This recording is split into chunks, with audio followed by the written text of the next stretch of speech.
What's up, everybody? And welcome to another episode.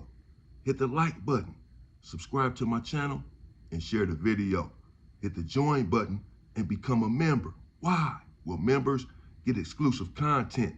Hit the bell icon on my channel so that you will receive a notification every time that I drop a video. You can go and watch the video, leave a comment, and like the video if you support me and support my channel. Let's get into it. Part 2 of the riot over the Jcat there, and it is West Valley. Thank you to people who responded and left a comment and said, man, I believe that's West Valley. It's the first person that said it was King in the comments, and I recognized it immediately and said, yep, it's West Valley. That's what it is, West Valley, man. And they said too in the comments, it's a horrible place. I hated West Valley. West Valley was horrible. But now, before I get into part 2 about what happened to these Gilligans that ran out, let me say, because someone said, and again, not that I'm responding to the commenters, but I do want to educate the public. That is my job, to let you guys know. Maybe, perhaps, you really just don't know how it works, because the dude said in the comments, so you like to beat up blacks or have blacks beat up and then talk about it all the time in your videos. You're such a good role model, you know. And so instead of me taking umbrage to such a comment, let me just try to educate you and let you know how it works in there, bro. At the end of the day, these things have to happen. The bottom line is, I don't know a hood in America where you and your homeboys can go on a mission, or your homeboys, your comrades go on some sort of mission, and one or two of them run out on the rest of the group and leave them there to fend for themselves and get injured and come back to the hood and everything is okay. Everything is all good. I don't want to be a part of such a hood. If you leave your homeboys and you come back to your hood, you're going to get your ass smashed. That's in every hood in America. It's no different in the penitentiary. It's not that we take glee and glory in pummeling our own people. However, it's for the greater good of the collective. Because if a riot kicks off and someone, 2 or 3 people do not get involved, that jeopardizes the rest of the community, because they're just in the way. Instead of occupying the opposition and keeping them off of us, they let the opposition just smash them and they do nothing. And then the opposition comes to us and we have to do more of the work. So they're in violation, and they are a threat to the rest of the collective. So they have to be removed. It's not that we want to remove, they have to be removed. Or else they can jeopardize the true soldiers that's really there, because they've already proven that they're not going to perform. They're going to perform dereliction of duty. They're not going to perform their jobs. And so when you perform dereliction, then you get removed. If you don't like it, don't go to prison, because you have to get involved. And if you don't get involved when there's a riot against another race, then you're going to get smashed, bro. That's the way it is. The best remedy, again, is for you not to go. Because for you to get upset with me about blacks getting their ass whooped when they don't perform and instead perform dereliction of duty, it's a lost cause, because I have no regrets. We live by a certain code, and you either abide by it or you risk your life. That's the way it is, bro. That's the way it's always been. And that's the way it is in prison. That's the way it is in every county jail. And so I hope that explains it. And these dudes, again, they performed dereliction of duty. They didn't show up. No excuse for it. And so, getting into part 2, my comrade Bam, being the stand-up guy that he is, did not hesitate to send me a kite. And I did not have to convince him about anything. The first words in the kite were, man, we gonna get these dudes. These 2 dudes, they were in his section. So he really took umbrage to it. The 2 dudes that did not perform, they got to go. I immediately, of course, agreed and concurred. I didn't even initiate it. And we began to devise a plan to attack them. Now, the reason, again, to educate you all that we have 2-on-1s or 3-on-1s, because I've heard it said before months ago in one of the comments, so you guys are teaching people how to be cowards in there because you're not giving these guys head up fights. You guys are jumping them. 2 and 3 people are jumping them. That's not gangster. Oh my good. Listen, the reason for a 2-on-1 or a 3-on-1, first of all, is because you are in violation. You don't deserve a head-up fight. You don't get a head-up fight. It's not for you to knock the person out that's coming to DP you. You're getting a DP for a transgression, for a rule that you violated. So you're supposed to get your ass beat. You're not supposed to beat the person's ass that's coming to do it.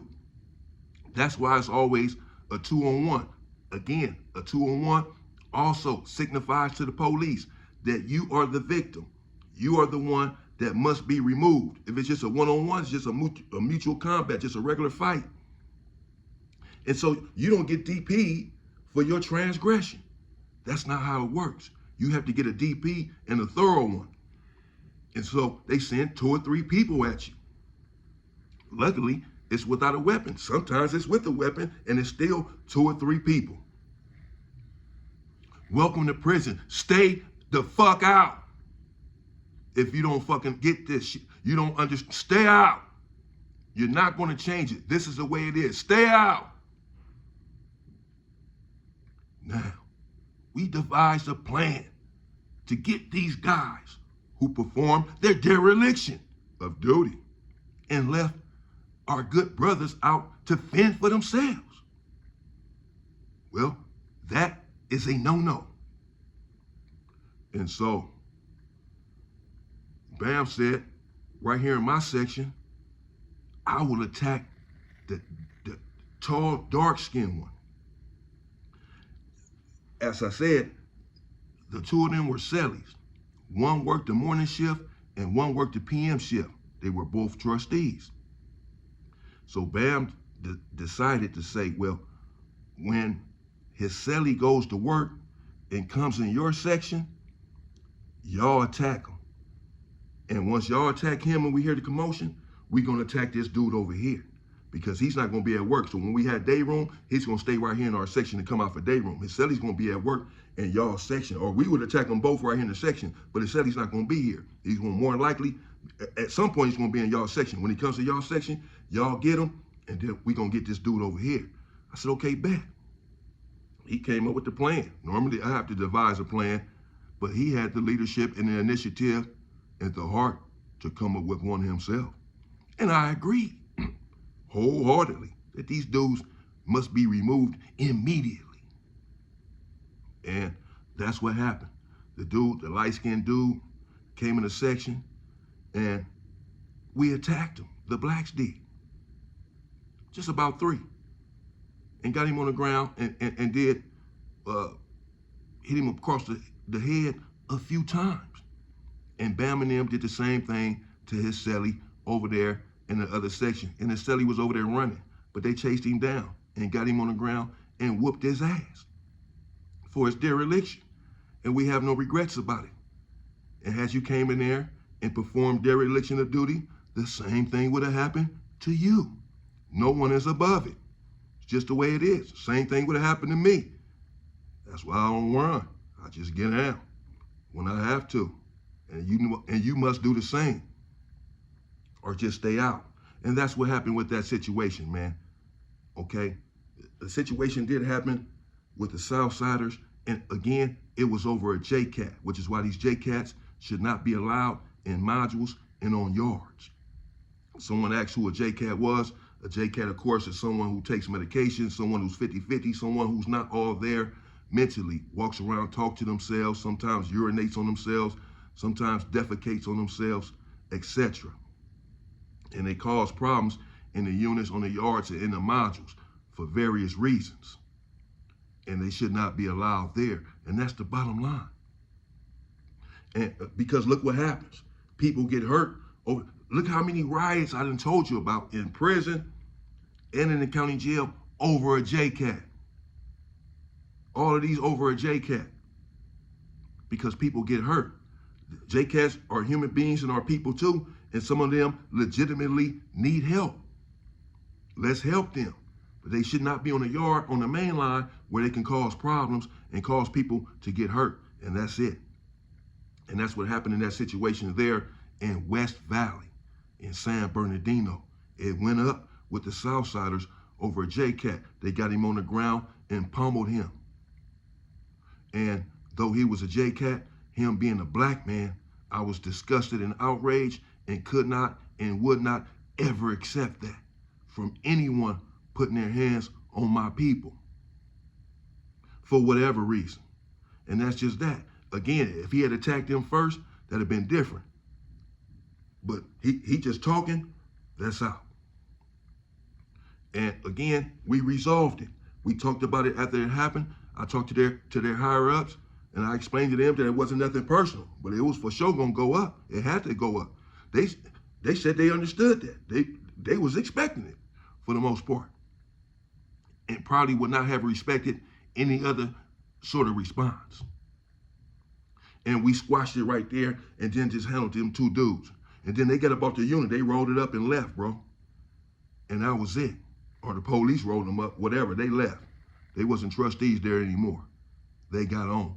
And we got a Damu out there in my section, and one of Bam's homeboys was out there in his section as the trustees after that. And that was the end of that. And if you don't understand this sort of violence and why this sort of thing happens, I get it.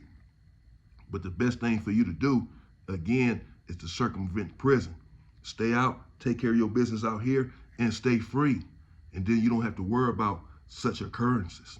Because if you take your ass in there, that's what's going to happen if you perform dereliction of duty. Then you're going to get pummeled upon, and that's just the bottom line. Same thing that happened to you on the streets if you perform dereliction of duty.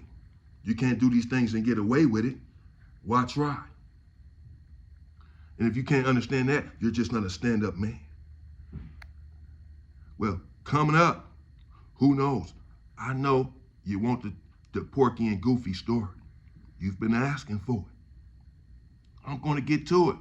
I'm also going to get to R. Kelly and P. Diddy. He has a lot going on. And people have asked me, will P. Diddy make it in prison? Well, I have the answer. Stay free, people.